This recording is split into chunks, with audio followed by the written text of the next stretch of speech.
Hello and welcome to another episode of Clone Wars Conversations. I'm your host, James Arnold Taylor. Brotherhood.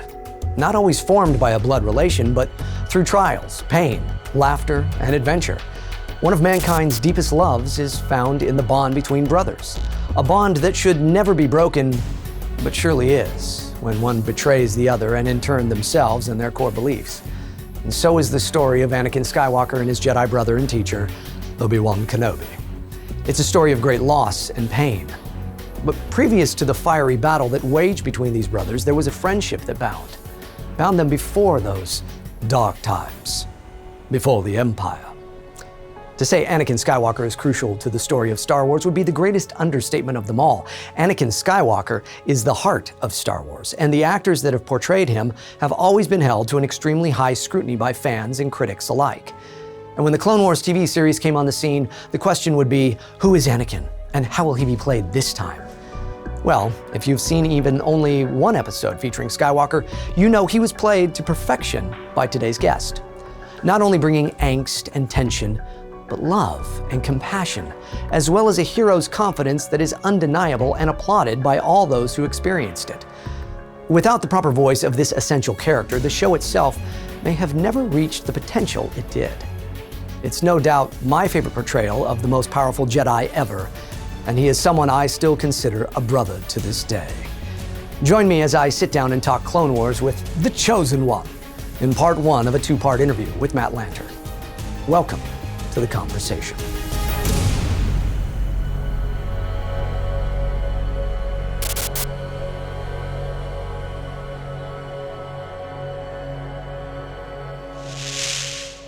Well, Anakin, here we are. Here we are, Master. Once again together. You know, we met so many years ago now. We've done so many interviews. We've done so many shows. And now we finally kind of get to sit down. I think this is the first time I've ever really interviewed you, just one-on-one.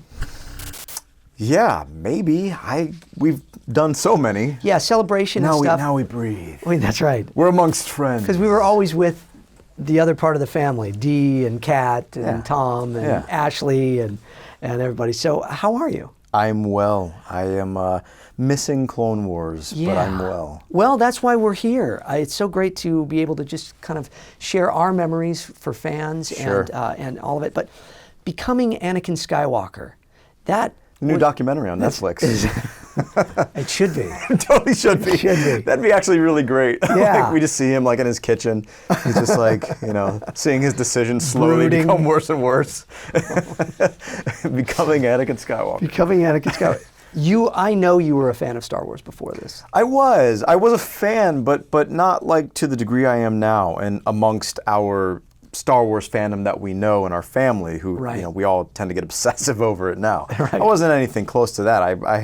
I knew about it. I'd seen some of the prequels, but I really didn't understand how everything worked together. And Yeah. Well, did you? I mean, because I remember so much so with the prequels, the big deal it was when they announced each actor that was playing Anakin and the pressure of having to play this character that becomes such an iconic villain. Yeah, Tracy Canobio told me some stories, and I won't go into it here, but she had told me a couple of stories back when they were doing the prequels about how much pressure some of these, actors felt to do that, and I remember it was very intense. Yeah. Yeah, Tracy Canobio, of course, the amazing, fun, wonderful publicist at Lucasfilm that took care of us for so many years. Yeah, I miss her so much. The Clone Wars, and she just is a great spirit, and such a lover of the Clone Wars as well. Yes, yeah. So you get to do something that was really kind of unique to the cast.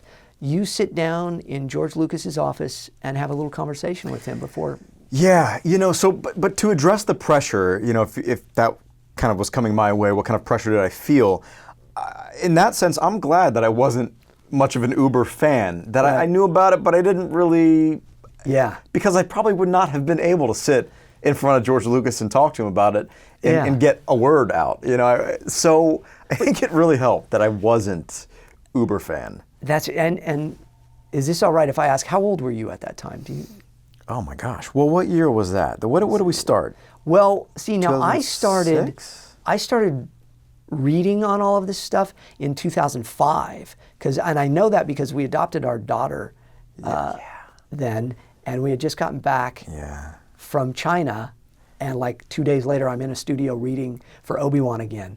And Okay. So Then then it been 2006 for me. I think it was 2006. I think it took a little break. So yeah, let's see. So I was 2001. I graduated. So my gosh. I don't know, like 23 maybe. Young man. Yeah. Wow. And Yeah. here we are. So did you also then sit down with Dave Filoni in that office, in that meeting, or was that just you and George? or In how did it that work? particular meeting, Dave escorted me. We were in the main house where George's office was, overlooking this beautiful lake. You know, you've been up there. Yeah. Lake Ewok.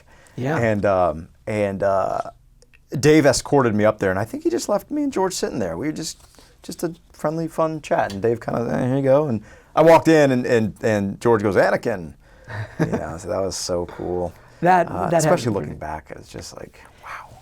I think that is kind of, and again, the concept of this show is, you don't realize without hindsight the things that are happening around you. You know what I mean? It's like, I didn't realize what the show was going to be. Yeah.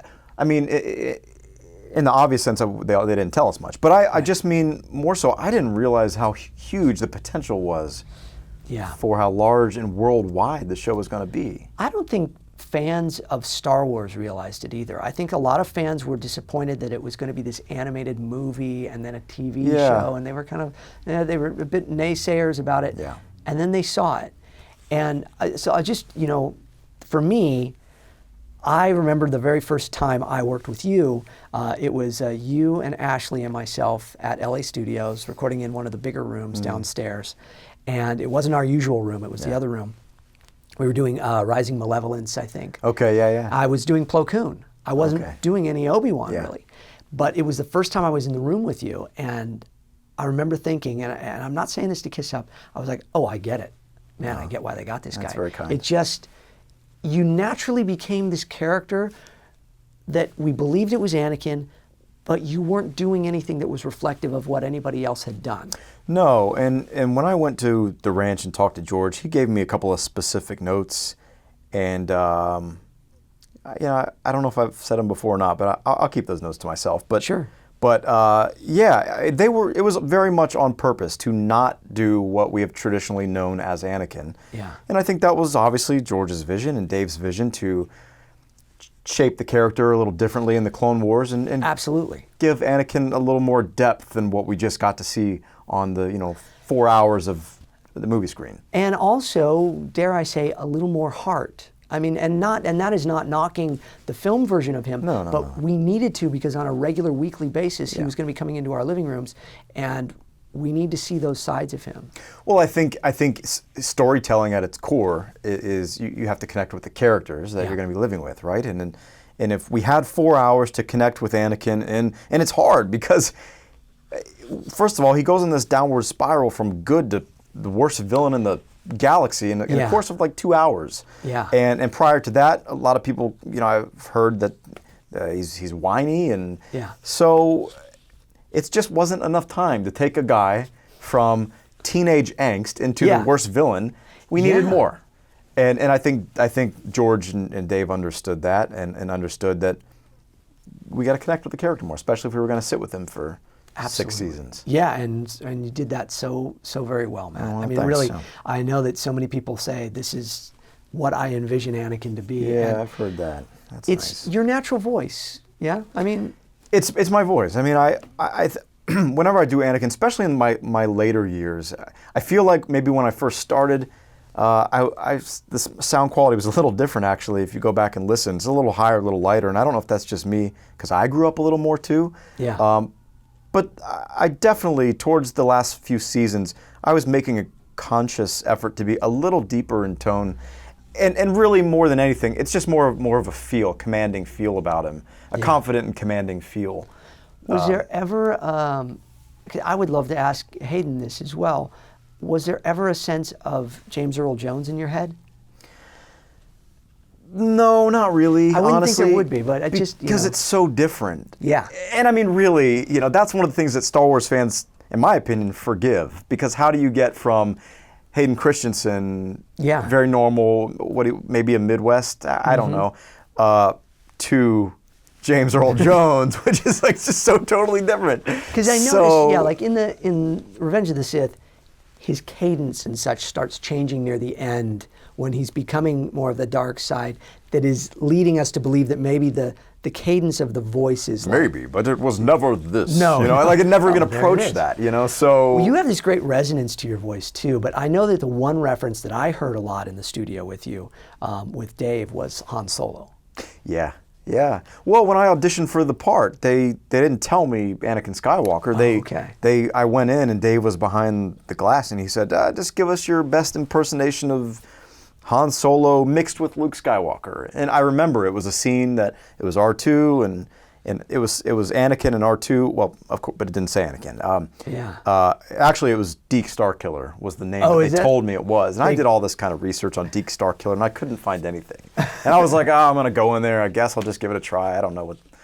So, but I remember that it was some kind of a scene where we were out maybe in the desert walking around and R2, that sort of a thing, and that was it. And I left, and then I think about 3 days later, I got the call that it's Star Wars, it's Anakin, he's a lead of the show. Yeah. George Lucas loved the sound, So so definitely Han Solo was for sure. Yeah, it definitely became part of it, and I know that Dave would use those references throughout too in scenes. But because Han Solo worked. Yeah. People love Han Solo. It actually is the one character that you can say Anakin in Clone Wars relates to in that degree, that kind of swagger, that absolutely. which I think also has some wonderful layers.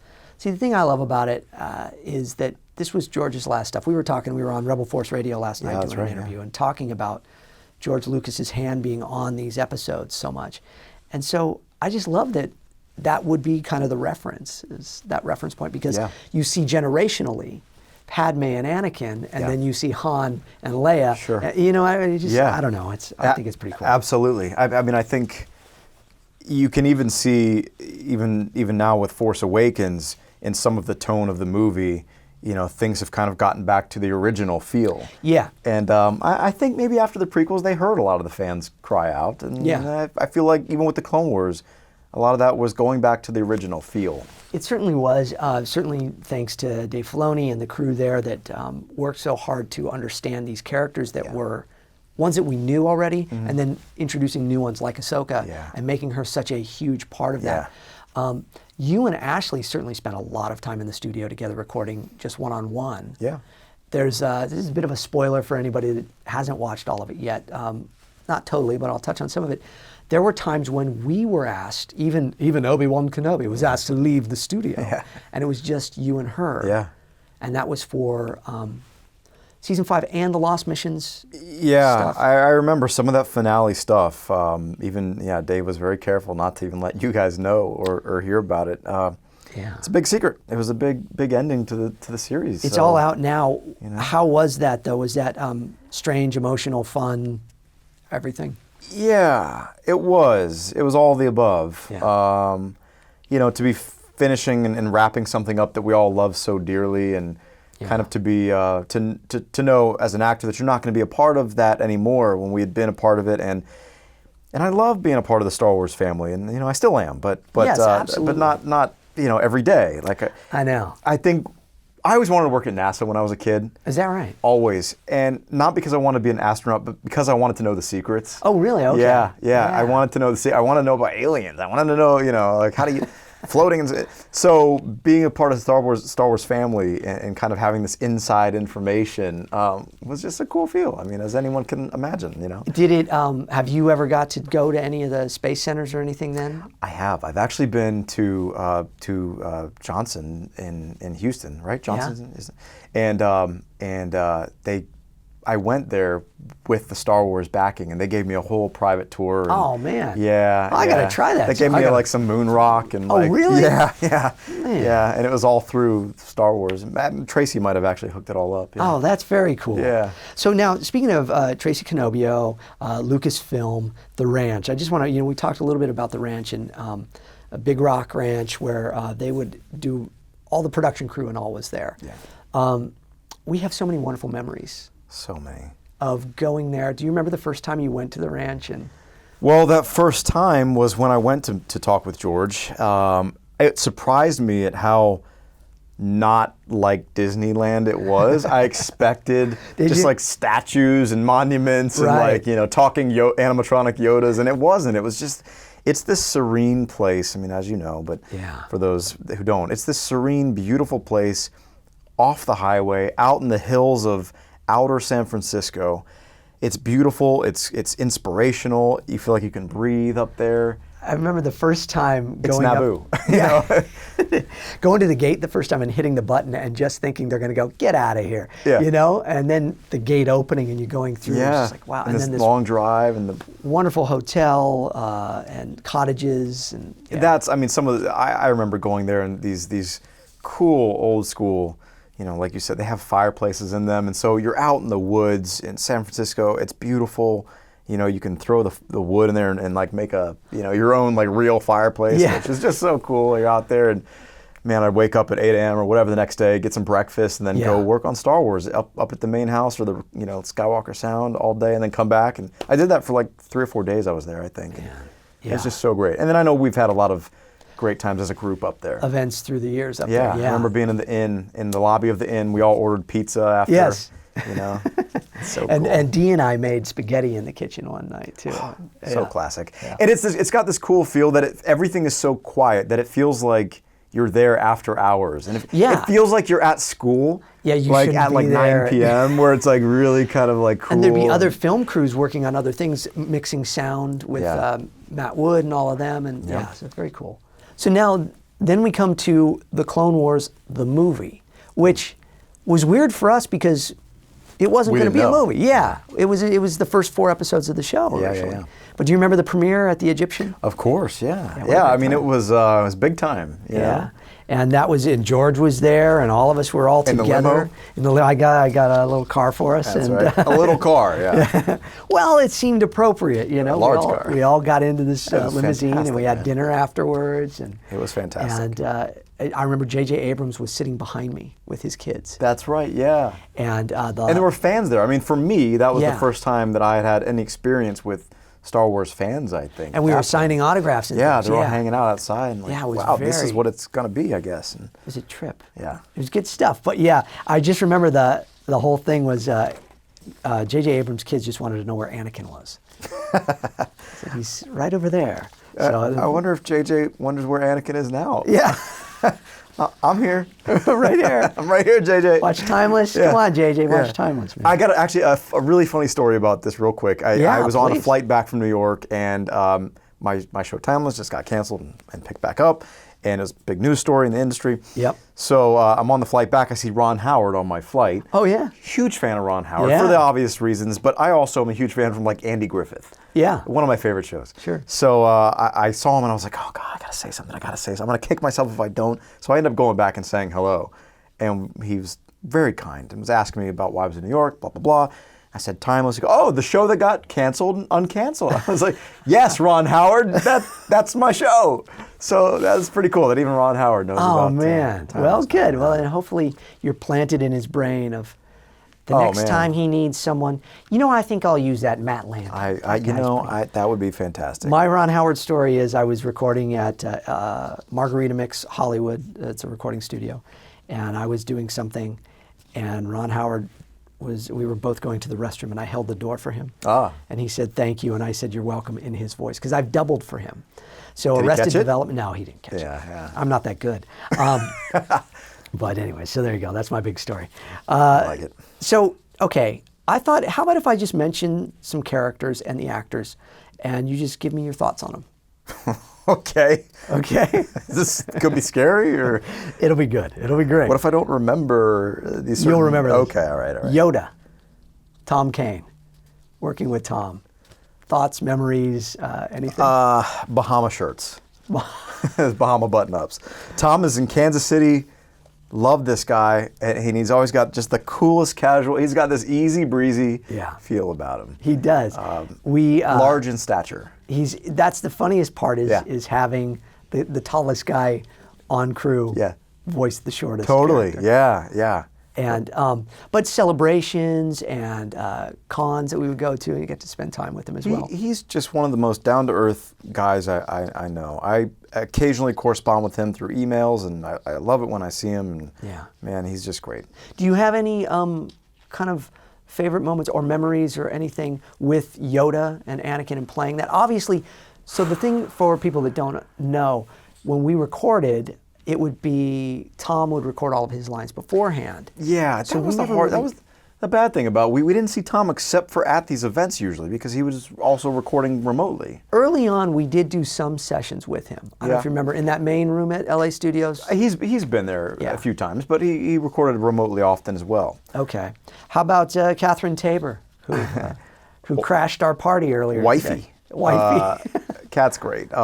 She's got such a love for Star Wars and such a passion for it, and she's got such a great heart and a soft spot for, she's got a lot of things she's involved in and sending video games to the troops and things like that. She's just great. She's great for the community and, a great ambassador for Absolutely. And then, of course, the voice of every clone, D. Bradley Baker. Any memories? Multiplicity. Yeah. You know the funny thing about that? Did you know that D. Bradley Baker, a little inside story here, was Michael Keaton's double? He was one of the doubles in the movie Multiplicity. Yeah. What's that line? I like pizza. Something or something like. But One of the clones, yeah. Yeah. Oh man. Obviously, just one of the most talented guys I've ever worked with. On and off camera. He's. Did you find that you would study D or learn from D just by him being in the room with you? I feel like I learned from all of you guys. I mean, all of you guys who are just these veteran voice actors. Obviously, I came into it very green. Star Wars is my first voiceover project. I can't remember. I might have done a little, day player here once or twice before the Clone Wars, but I actually can't remember. But either way, it was one of my first big jobs, and I learned so much from you guys. That's nice. Acting is still acting. That's what a lot of people don't really understand. That you're a voice actor, you're an actor. You're on camera, you're an actor. See, from the man himself. I think a lot of people think of voice actors as it's kind of half the work. It's No, I mean in a lot of ways there's more creativity. We could get into a whole thing about the differences between the two, but it takes a lot of creativity and you really got to allow yourself to, in this case, sound stupid and ridiculous. No, you do, because that's when you're an actor. You gotta be able to make yourself look stupid, especially like doing comedies and stuff. Yeah. You can't be thinking about, I don't look cool doing this. You've done so many comedies too. I mean, I think people kind of forget that, but you did a lot of early on in your movie career. You did a lot of things that were very kind of campy. Yeah, I've done a few spoof movies. I grew up on spoof movies. Yeah. Me and my friend, when we were 10 and 11, 12 years old, we used to recreate spoof scenes. Is that right? From Hot Shots. Oh, yeah. And like Monty Python, things like that. We would go outside and recreate some of these things and constantly quote lines. One of my best buddies growing up. So when I got these movies, I was like, hey man, I'm doing a spoof movie. So I love doing that. They're so stupid, but they're so much fun to make. Yeah, I remember you were shooting some of them though while we were doing Clone Wars and stuff. Because again, it covers so many years. Yeah.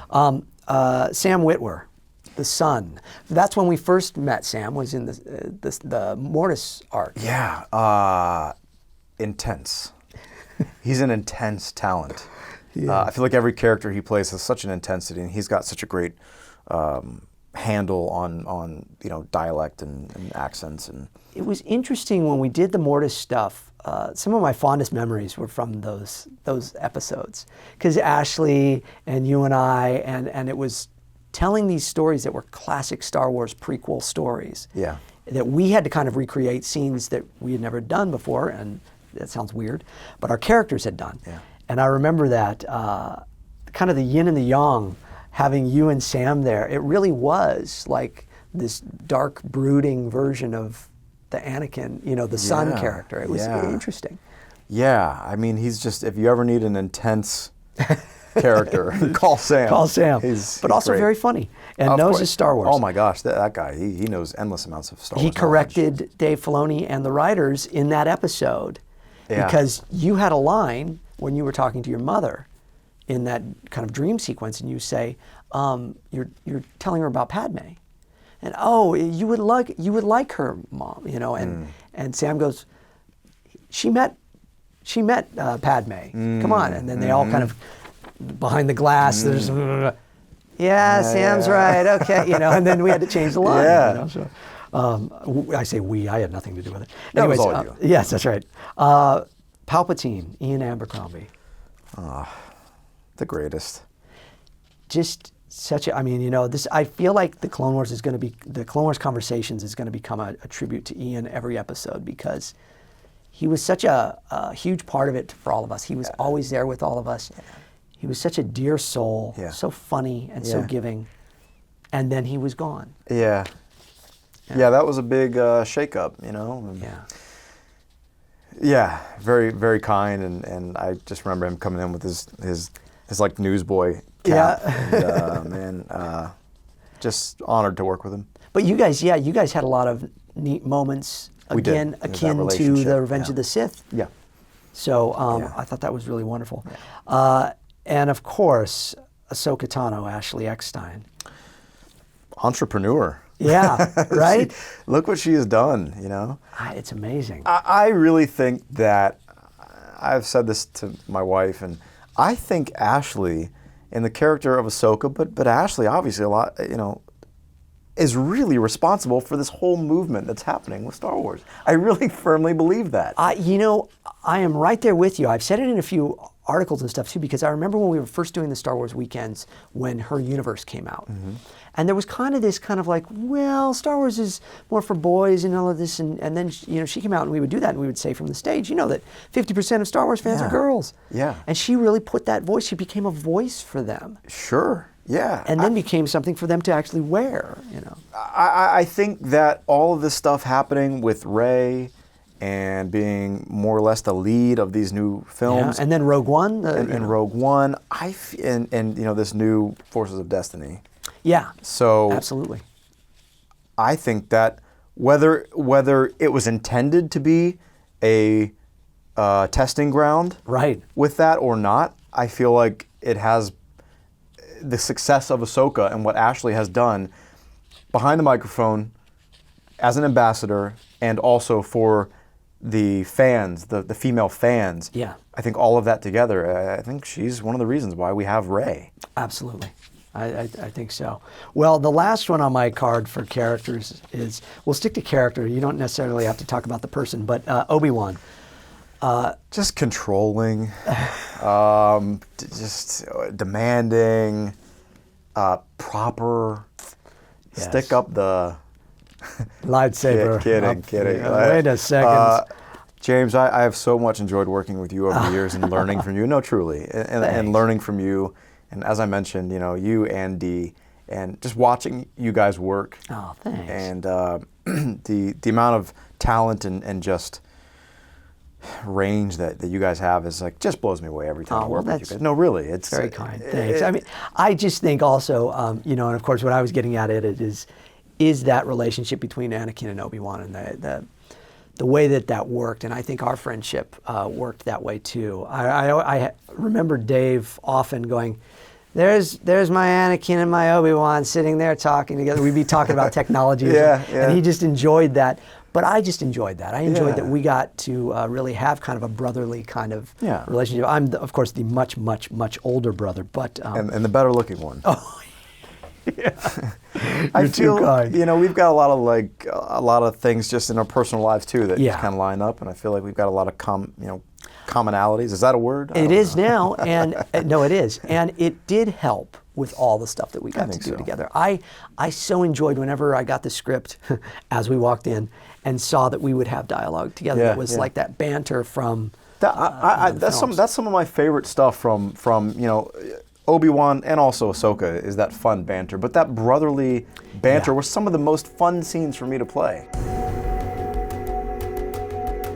Well, that is the first half of my two-part interview with Matt Lanter. However, this show is not over yet. Don't hit stop. No, we have more to this conversation in this episode, because Catherine Tabor, the voice of Padme Amidala, joined us, actually crashed our party the day that we were shooting this episode of Clone Wars Conversations. And before we came into this studio to shoot, we went out to one of the other stages here at JAT Studios, and the three of us sat down and had our own Clone Wars conversation with Anakin, Obi-Wan, and Padme. Check it out.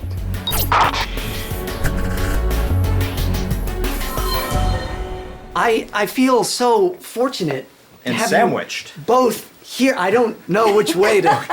You're going to need a Dramamine. So tell me about it. Now, this wasn't planned. This was, we're going to be shooting Matt's stuff, and then the lovely Catherine Tabor just happens to be just in the neighborhood. I was able just to stop by and look at what happened. And crash the party.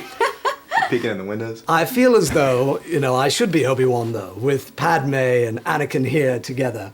Is it kind of a trip, though? When was the last time you guys saw each other? Oh my gosh. When is the last time? No, I feel like it would have been... Celebration? Event? No, or... No. Well, we were all at Celebration 6 or 7 or whatever that Yeah. was in Anaheim. Maybe that was it. Maybe. But that's over a year ago. We don't hang out much. No. Well, he's been, He's been busy. traveling all over the world. He's been literally traveling through time. Yes, exactly. Yeah, all over the world, yeah. Man. Well, maybe then you should go back in time and then see her. hang out And then you can more. say, well, I saw her, but it was 2 years ago, but it was yesterday. Okay, anyway. I think it was a Nerdist event, actually. It was what? A Nerdist event A Nerdist event. that you and Angela were at. That would be appropriate. I'm a nerd. I always It's been a while, though. Yeah, has. yeah. And how do we feel about the way that the fans have supported Clone Wars even now, all these years later, still Padme and Anakin? Blessed. Yeah, I mean, it's so cool, man. I mean, Star Wars fans are the greatest, and are. and that same passion that Star Wars fans have in general for the films has carried into the Clone Wars, and it's been great. I mean, I think the coolest thing about the relationship with Padme and Anakin on the show was that we got to do things that George didn't get to do in the movies. yeah. Well, that's what the Clone Wars was in general. It's all the stuff that George wanted to do and never got to. They got to really be kind of married, too. Yeah, and we had so much support in regards to specifically the Padme Anakin dynamic and relationship. Yeah. A lot of people really said that our iteration was their favorite of the chemistry of the characters, which is funny because it's animated. Yeah. But I hear that all the time, that they really loved what we did with the characters and they felt the chemistry of the two, and we got to see the love that sort of made a lot of things happen. Even though there was this fellow right in the middle. Always in the middle. Always in the middle. It's like a wacky in sitcom. microphones. Yeah. I love you. I love you so much. Yeah, looking at see, that's the thing is you both come from an on-camera world. And the funny thing for me as a voice actor is when I'm voice acting, I've got the script in front of me and people are, we're all kind of like this, but I always feel the presence of on-camera actors staring at me while they're Really? delivering their lines, and I'm like, stop looking at me. I like I'm reading my doing script. that. I like doing that. I think you got to have a balance. To me, I mean. Yeah, you were pretty good at just kind of like sticking to the Yeah, I mean, your zone, I think probably different scenes just require some different connection and whatnot. So Did you picture Anakin in your head when you were talking? Or did you, because I picture Obi-Wan. Did you, I don't know, either of you. Well, which Obi-Wan did you pictured your Obi-Wan? I pictured my Obi-Wan. Okay, I was gonna say, yeah. I mean, I know I'm a little long in the tooth, but I wasn't. I didn't. No? No, I just pictured myself. I did, I think. As you're delivering these lines. I guess I've never really thought about that question, but now that you ask, I mean, I think I did, because Anakin had that certain kind of angular look in the way he moved his eyebrows and things like that. Because they I had did. cameras on us a lot, and they did take some of our facial things from time to time. Yeah, I and wonder if people know that. Is that you were doing. I don't know. People do know it. Yeah? And yeah, people notice it, definitely. I mean, my mom would always say, like, that's your mad face. Because they had done that originally. I would do this. Yeah. As I was, because I naturally pictured Obi-Wan, and so I would, Anakin, and I would do that, and then they'd go, and they'd draw it in, Yeah. And Anna was here, and she was talking about, she did a little wrinkle in her brow, and she would see that on the Duchess. So Wow. Yeah. I mean, you were always very kind of confident in you do these kind of things, and you do some of this sometimes too. Yeah. I think those showed up in the show. I'm sure. I mean, they recorded us. For those that kind of don't know, I mean, they recorded us a lot. So I think that, whenever I think whenever they got lazy, the animators got lazy. They referenced the tape. So I can't think of emotion. Let's see what he did. No, I'm just kidding. I always think of the hours they had to weed through of Dave talking about Star Wars with us in those tapes. Or 'Cause the Pittsburgh Penguins. Yeah, they would run the tape, and I always thought, why do you guys? You should run the tape when we're ready to go. Because they'd run the tape, and then Dave would come in and go, okay, let me tell you about this episode. Can you imagine what kind of like a cool like behind the scenes Yeah. like feature you could do of Documentary. just like room talk going Yeah, on? those little cameras. I mean, because they Yeah. weren't fancy cameras, but they No. Behind the scenes Clone Wars. Yeah. behind the how scenes of cool would behind the that scenes. be? Yeah, that that would be we should cool. get our hands on that. Yeah.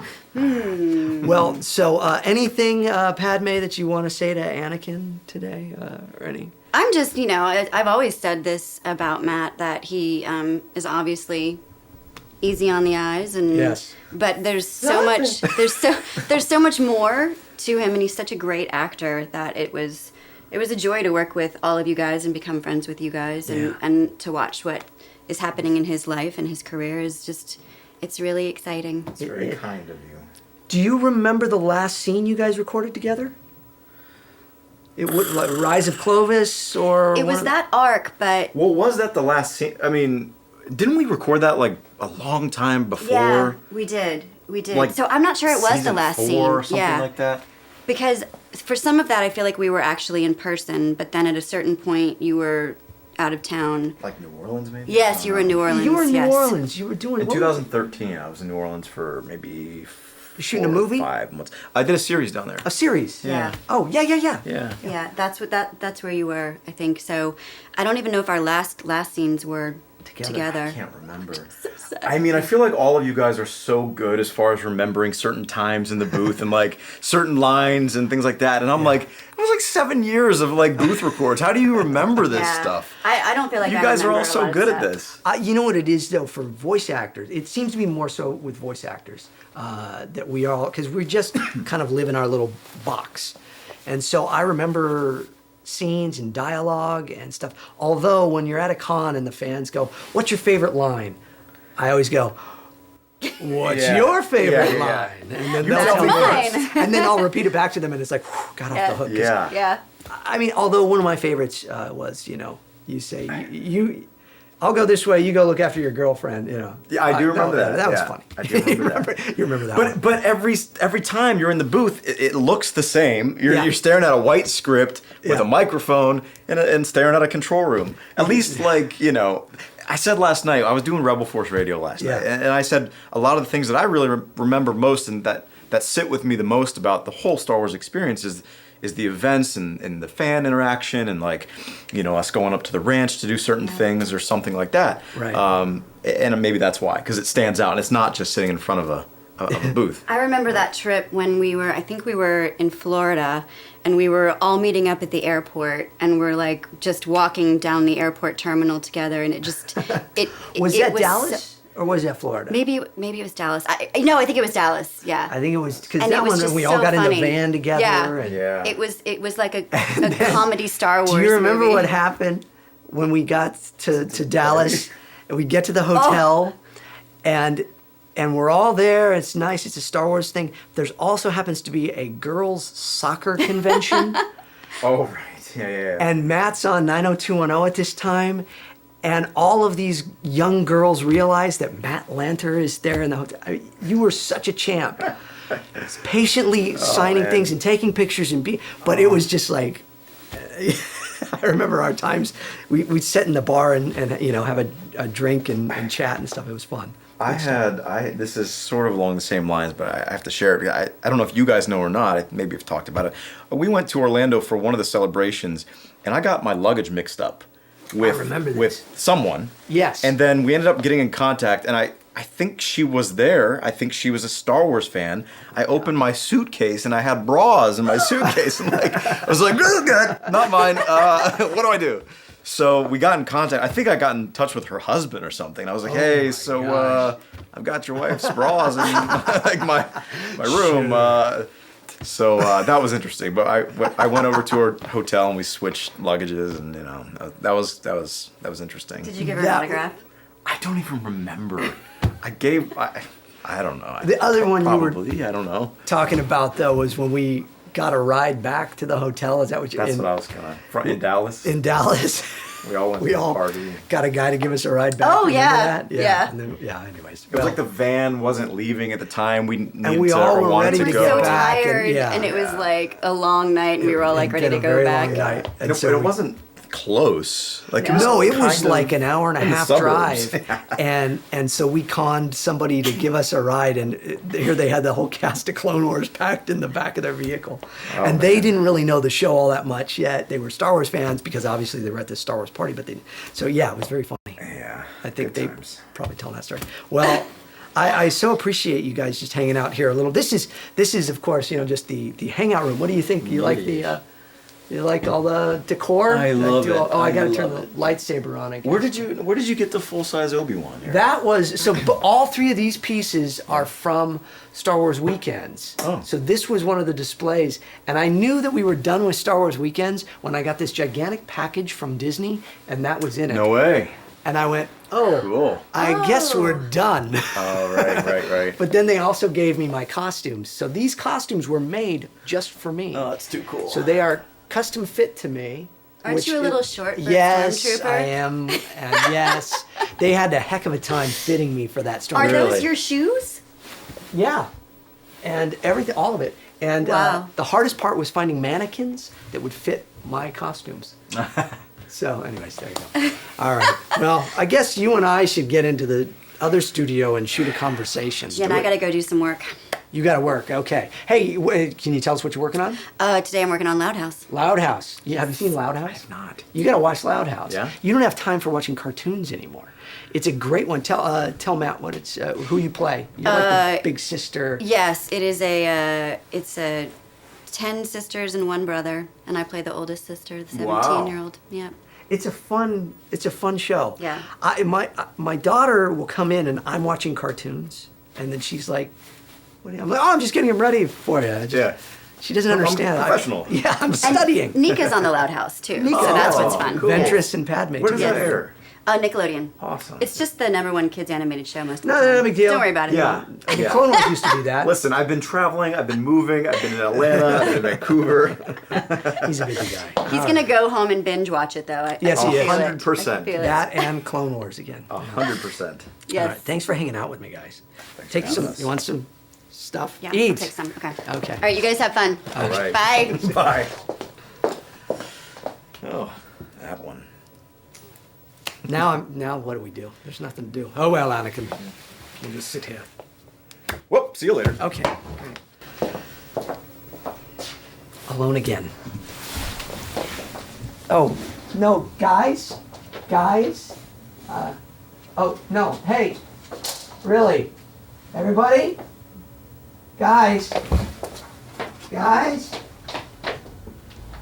Oh well. Ooh, snacks.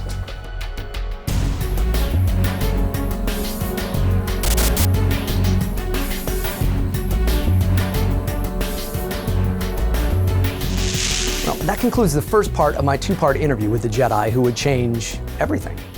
Please join me next time for the conclusion of our time together, and also please consider doing something that is so easy it takes less than a moment to do, and that's click the subscribe button here at the JAT Channel and get more entertainment like this on a regular basis.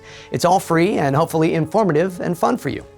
I'd like to also thank the official water of the JAT Channel, Mountain Valley Water, for helping to hydrate my guests and I during our conversations. It's certainly the water of choice for this very discerning voice and palate. I hope you'd try it yourself and that you'd come back again soon for another Clone Wars conversation.